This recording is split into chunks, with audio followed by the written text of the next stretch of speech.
2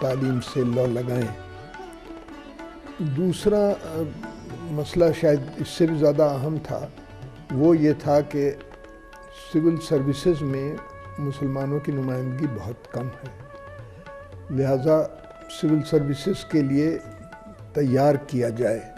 اس وقت علی گڑھ آیا کرتے تھے اور علی محمد خسرو وائس چانسلر تھے اس زمانے میں، تو ان سے آ کے اس بات کی ان کو ترغیب دیا کرتے تھے کہ آپ ایک اچھا اسکول انگلش میڈیم جس کا معیار بہت اچھا ہو ایسا اسکول قائم کیجیے۔ چنانچہ یہ انہی کے انیشیٹیو پر علی گڑھ میں علی گڑھ پبلک اسکول قائم ہوا تھا، وہ بھی اس ذہن سے قائم ہوا تھا کہ یہ بہت اچھا پبلک اسکول ہوگا۔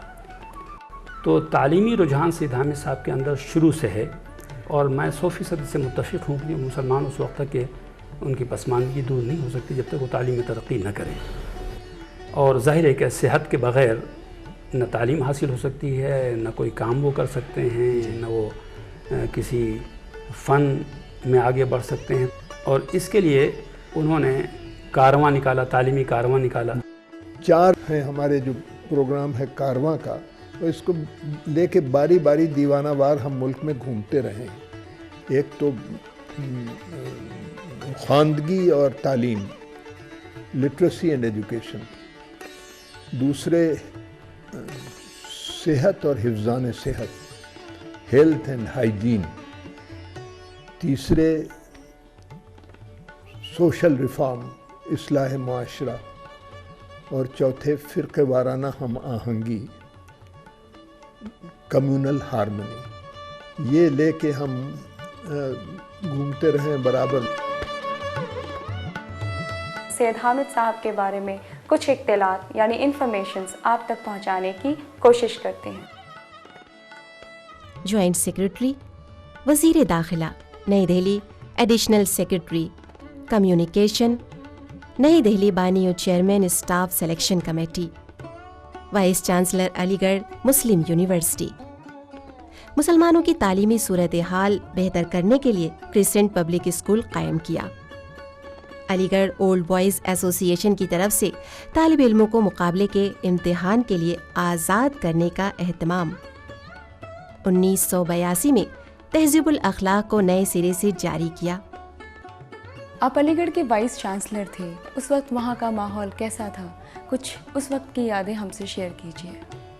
1942 میں چھوڑا تھا اور واپس میں گیا بحیثیت وائس چانسلر کے 1980 میں، تو گویا 38 سال کا وقفہ گزر چکا تھا ان دونوں تاریخوں کے درمیان، اور بڑی تبدیلیاں ہو چکی تھیں۔ میرے زمانے میں علی گڑھ میں 4000 طالب علم تھے، اور جب وائس چانسلر کی حیثیت سے میں گیا تو وہاں 18,000 طالب علم تھے، اور کچھ عرصے سے علی گڑھ میں نظم و ضبط کی کمی تھی، یعنی ڈسپلن پر وہاں اثر پڑا تھا۔ حامد صاحب نے وہاں پہ جو ڈسپلن قائم کیا، جو اسٹینڈرڈ ریز کیا، سر سید سوسائٹی کا احیاء کیا، اور سر سید سائنٹیفک سوسائٹی، اور اس کے علاوہ تہذیب الاخلاق اخبار کو جاری کیا، نئے بہت سے ڈپارٹمنٹس کھولے، اور سب سے بڑھ کے ڈسپلن قائم کرنا کیا، جو اس کی وجہ سے بہت فرق پڑا۔ میں سمجھتا ہوں کہ چونکہ جامعہ ہمدرد کے یہ چانسلر ہیں، اور جامعہ ہمدرد کے بننے میں انہوں نے بہت بڑا رول پلے کیا، شروع سے اس کی داغ بیل ڈالنے سے لے کر کے ڈیم یونیورسٹی بننے تک انہوں نے اس میں کام کیا، اس کی رگ رگ سے، اس کے ایک حصے سے واقف تھے۔ جامعہ ہمدرد کے چانسلر حامد صاحب پہلی بار 1999 میں حکیم صاحب کے انتقال کے بعد بنے، اس کے بعد دوبارہ پھر چانسلر بنے، ان کو کوئی 5 سال وہ ٹرم پورا کیا، اور دوسرا ٹرم چل رہا ہے ان کا۔ بحیثیت چانسلر کے ان کا سب سے بڑا یہ ہے کہ چونکہ شروع سے ہی یونیورسٹی سے وابستہ رہے ہیں، یونیورسٹی کے بننے میں حکیم صاحب کی پوری مدد کی، اس کو پورا ڈرافٹ کرنے میں، اس کو ڈیمڈ یونیورسٹی بنوانے میں ان کے اثرات کا، ان کے کوششوں کا نتیجہ ہے کہ یہ یونیورسٹی بنی۔ تو اس طریقے سے یونیورسٹی کی ایک ایک اینٹ ان کی دیکھی ہوئی ان کی بنائی ہوئی ہے، اور پھر انہوں نے وائس چانسلروں کو نئے ان کو گائیڈنس پرووائڈ کیا، نئے ڈپارٹمنٹ کھولنے میں، نئے کورسز کھولنے میں، جامعہ ہمدرد کو ایک اونچے مقام تک لے جانے میں ان کا بہت بڑا رول رہا ہے۔ بچپن سے ہی ادب سے گہری وابستگی رہی۔ سید حامد نے شاعری بھی کی اور ناول بھی لکھے۔ آئیے خود سید حامد سے ان کی اس ادبی زندگی کے بارے میں جاننے کی کوشش کرتے ہیں۔ میری عمر 15 سال کی تھی تو میں نے کچھ قافیہ پیمائی شروع کر دی تھی۔ بہت عرصے کے بعد جب کچھ ہوش آیا تو یہ سوچا کہ جب یہ پرزے جو لکھ کے ڈالتے رہتے ہو یہ تو سب بکھر جائیں گے، تو ایک مجموعہ غزلوں کا لمحات کے نام سے شائع کیا، اور بعد میں ایک مجموعہ نظموں کا شیرازے کے نام سے شائع کیا۔ آپ نے ایک ناول بھی لکھا ہے، اس ناول کے بارے میں بتائیے، اس کا موضوع کیا تھا؟ ناول کا عنوان تھا مہر و ماہ۔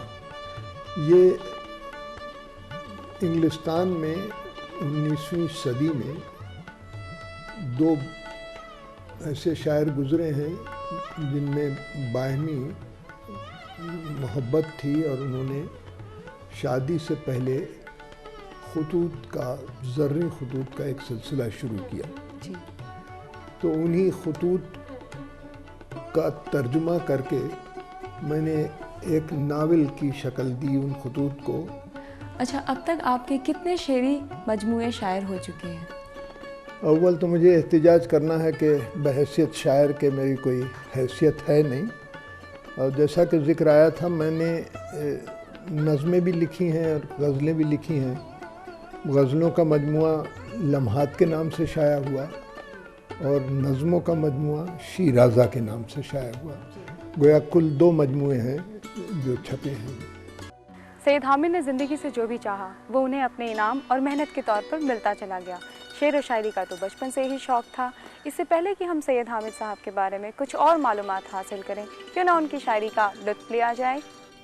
ایک دو زخم نہیں جسم ہے سارا چھلنی، درد بیچارہ پریشاں ہے کہاں سے اٹھے، ہم پہ کی بند تو کر دیں گے خرابات خراب، لے کے یہ عزم درے پیر مغاں سے اٹھے، پردے بادو ساغر میں یہ کیا ہے حامد، کیا کرو گے جو حجابات بیاں سے اٹھے۔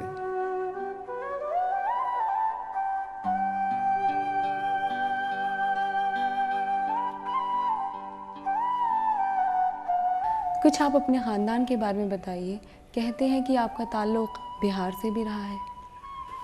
ہم لوگ مراد آباد کو تو پچھم کہتے ہیں اور بہار کو ہم لوگ پورب کہتے ہیں، اور میرا تعلق اب کئی پیڑھیوں سے مراد آباد سے ہے۔ میرے پردادا مرحوم نیورا سے منتقل ہو کر مراد آباد تشریف لائے اور یہیں کے ہو رہے، اور میرے والد مرحوم کا نام تھا سید مہدی حسن، میری والدہ مرحومہ کا نام تھا ستارہ شاہ جہاں بیگم، اور ہماری بیشتر تربیت و پرورش مراد آباد ہی میں ہوئی۔ شاید مجھ کو اس کا خیال رہا ہو کہ پورب سے بالکل قطع تعلق مناسب نہیں ہے، لہٰذا شادی کے سلسلے میں میں گورکھپور گیا، اور جو مشہور ادیب ہیں مہدی افادی مرحوم، ان کی پوتی ثریا بیگم سے میرا عقد ہوا، لہٰذا مشرق سے یا پورب سے جو قطع تعلق سا ہو گیا تھا وہ باقی نہیں رہا، اور میرا تعلق اب مشرق سے بھی ہے اور مغرب سے بھی ہے۔ سید حامد کے مختلف شیڈز ہیں، ہماری کوشش ہے کہ ان کے تمام گوشوں کو آپ کے سامنے رکھا جائے۔ آئیے سید حامد کے کچھ قریبی لوگوں سے ان کے بارے میں جاننے کی کوشش کرتے ہیں۔ ان کے حامد صاحب کے ابی کے بارے میں اتنا سب سنا تھا، سب لوگ ان کی اتنی عزت کرتے تھے، اور ان کے بارے میں اس طرح سے بات کرتے تھے کہ میں خود گھبرا گئی تھی کہ میں ان کے سامنے آؤں گی تو کس طرح سے پیش آؤں گی، کس طرح سے ان سے بات کروں گی. لیکن یہ ان کی خوبی سمجھیے کہ میں بالکل ہی جیسے پہلی دفعہ سے جب سے میں بات کرنا شروع کیا تو وہ نہ کہ مجھے ان کی لیول تک آنا پڑا لیکن وہ میری لیول تک آ کر اور مجھ سے بالکل اتنا اپناپن ملا ان سے دیٹ مجھے لگا بالکل کہ that he is a friend. اور اس طرح سے ہر کسی بھی بات میں مجھے پرابلم ہوتی تھی، کسی بھی بات میں مجھے کچھ پوچھنا ہوتا تھا تو بے جھجک میں پوچھ سکتی تھی ان سے. اور اسی طرح سے وہ ہمیشہ میرے لیے بالکل اپنے والد کی طرح ہی تب سے ہیں.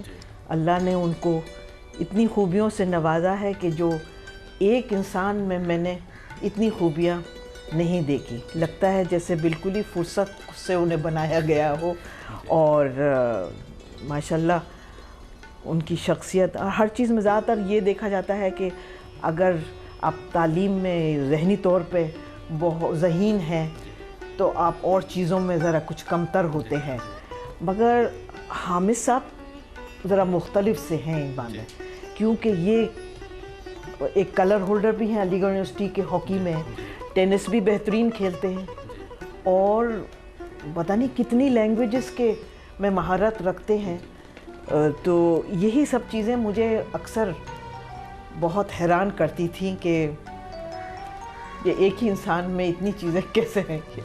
میں وہ اقبال کا شعر ہے، یقین محکم عمل پہ ہم محبت فاتح عالم، جہاد زندگانی میں ہیں یہ مردوں کی شمشیریں.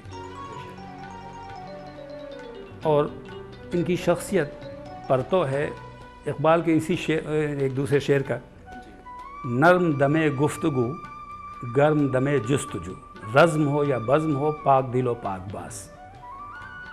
تو سید حامد صاحب کا مزاج یہ رہا کہ نرم گفتگو. اکثر وہ یہ بھی کہتے رہے اور ان کا مشن ہے کہ ہم اپنے ایمان و یقین میں تو پختہ ہوں اور دوسروں کے مقابلے میں تعلیم کا جو میدان ہے اس میں ہم زیادہ محنت کریں. سید حامد کی زندگی کے ابھی بھی ایسے بہت سے گوشے ہیں جنہیں جاننا بہت ضروری ہے. آج کل سید حامد جامعہ ہمدرد میں چانسلر کے طور پر اپنی ذمہ داریاں نبھا رہے ہیں.